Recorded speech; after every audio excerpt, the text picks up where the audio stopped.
ગયું છે કે જાણે રોડ પર ખાડા છે કે ખાડામાં રોડ તે સમજ ન પડે। વાહન ચાલકોને રોડ પર ચાલવું હવે જોખમી બની ગયું છે। એક બે મહાનગર નહીં પરંતુ તમામ જિલ્લામાં રોડની દુર્દશા સામે આવી રહી છે। ત્યારે ક્યાં આગળ રોડ બની રહ્યા છે જોખમી, ક્યાં વાહન ચાલકોએ રહેવું પડશે સાવધાન, જુઓ અમારા ખાસ અહેવાલમાં।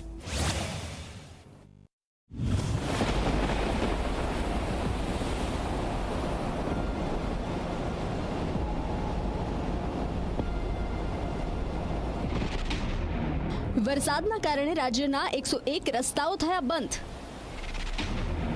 સ્ટેટ હાઈવેના 6, પંચાયત હસ્તકના 92 રસ્તા બંધ। રસ્તાઓનું સમારકામ પુનઃ કરવામાં આવ્યું શરૂ।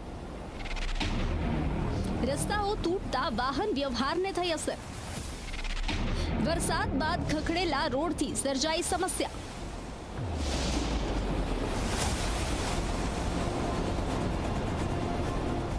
ગુજરાતમાં રોડ રસ્તાની કેવી દયનીય સ્થિતિ છે તે તમારી સ્ક્રીન પર દેખાતા દ્રશ્યોમાં જોઈ શકાય છે।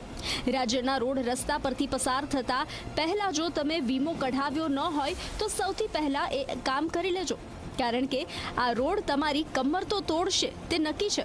સાથે સાથે અહીં ચાલવામાં જીવનું જોખમ પણ છે। રાજ્યનો નાનો જિલ્લો હોય કે પછી મોટું મહાનગર, તમામ જગ્યાએ સ્થિતિ એવી જ એવી છે।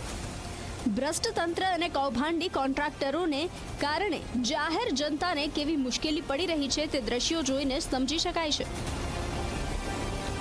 અમદાવાદના સરદાર પટેલ રિંગ રોડથી સાઉથ બોપલ વિસ્તારને જોડતો માર્ગ એટલે વીઆઈપી માર્ગ। આ નામ માત્ર વીઆઈપી છે, કોઈ સુવિધા વીઆઈપી હોય તો દેખાતું નથી। આ માર્ગ તમે જોઈ શકો છો કે વરસાદ હજુ તો વરસ્યો નથી, તે પહેલાં જ રસ્તો ધોવાઈ ગયો છે। રસ્તો એ હદે ધોવાઈ ગયો છે કે કોઈ પણ વાહન ચાલક શાંતિથી રસ્તો પસાર કરી શકતું નથી। અહીંયા જે ગટરના પાણી ઉભરાય છે, મંદિર છે તો મંદિરની આજુબાજુ વિસ્તાર પણ બહુ ગંદકીનું સામ્રાજ્ય થઈ ગયું છે અને લોકો દર્શન કરવામાં આવવામાં પણ તકલીફ પડે છે। બહુ તકલીફ પડે છે ખાડા, કારણ કે વરસાદના હિસાબે એક તો મેન તો ગટરોનું બહુ સમસ્યા છે આ વિસ્તારમાં। ગટરને પાણી બધું બહાર નીકળે છે અને વરસાદના હિસાબે અને રોડ રસ્તામાં એક તો ચોમાસામાં શરૂ કરી દીધા કામ, એ તો પૂરું થવાનું જ નથી વરસાદના હિસાબે, કારણ કે ગવર્મેન્ટના હિસાબે તો રૂલ્સ છે કે ભાઈ ચોમાસામાં કંઈ કામ થાય નહીં એના હિસાબે। અને આ ગટર લાઈન બધી સ્વકઅપ થઈ ગયેલી છે અને બધું પાણી બધું બહાર નીકળે છે। સંસ્કારી નગરી અને રાજાશાહી સમયે જ્યાંથી રાજ્યનું સંચાલન થતું હતું તે મહાનગર વડોદરાની ભ્રષ્ટ તંત્રએ કેવી દુર્દશા કરી છે તે તમે જુઓ।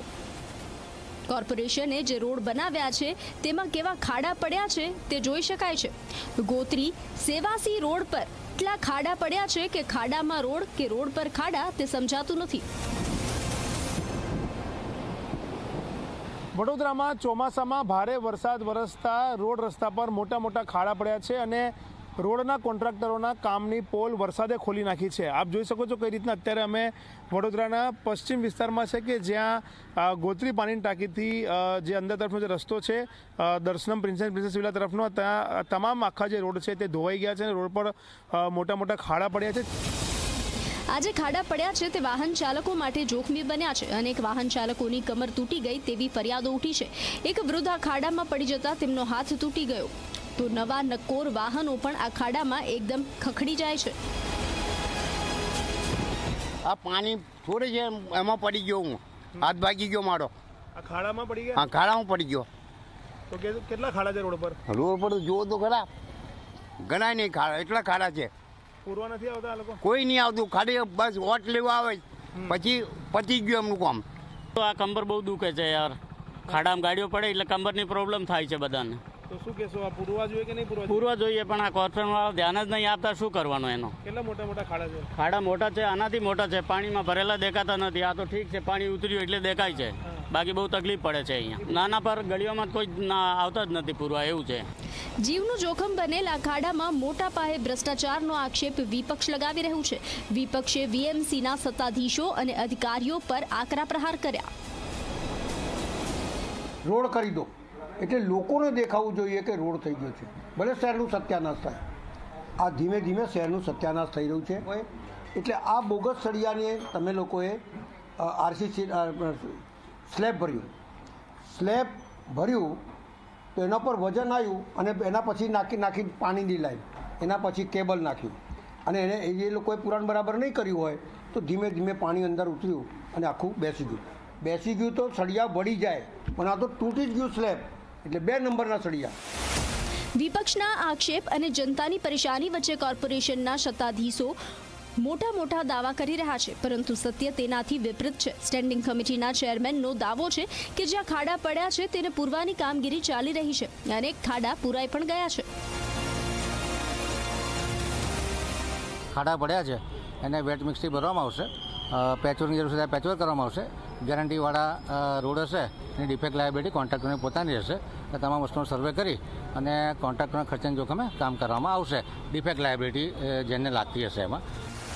ચેરમેને મોટી વાત કરતા એવું કહ્યું કે જે રોડ તૂટ્યા તે કોન્ટ્રાક્ટરના ખર્ચે બનાવવામાં આવશે, પરંતુ જે રોડમાં ગેરંટી આપવામાં આવી હોય તે રોડ તૂટે જ કેવી રીતે? જો ગેરંટી આપી છતાં તૂટી જાય તો આવા કોન્ટ્રાક્ટરને બ્લેકલિસ્ટ કેમ ન કરવા જોઈએ? ફોજદારી ગુનો પણ દાખલ થવો જોઈએ. જો કે કાર્યવાહી થશે તે એક સવાલ છે, પરંતુ આપણે સૌ આશા રાખીએ કે તંત્ર કડક કાર્યવાહી કરીને દાખલો બેસાડે તો બીજી વાર સારું કામ થશે. Bureau report, Zee media.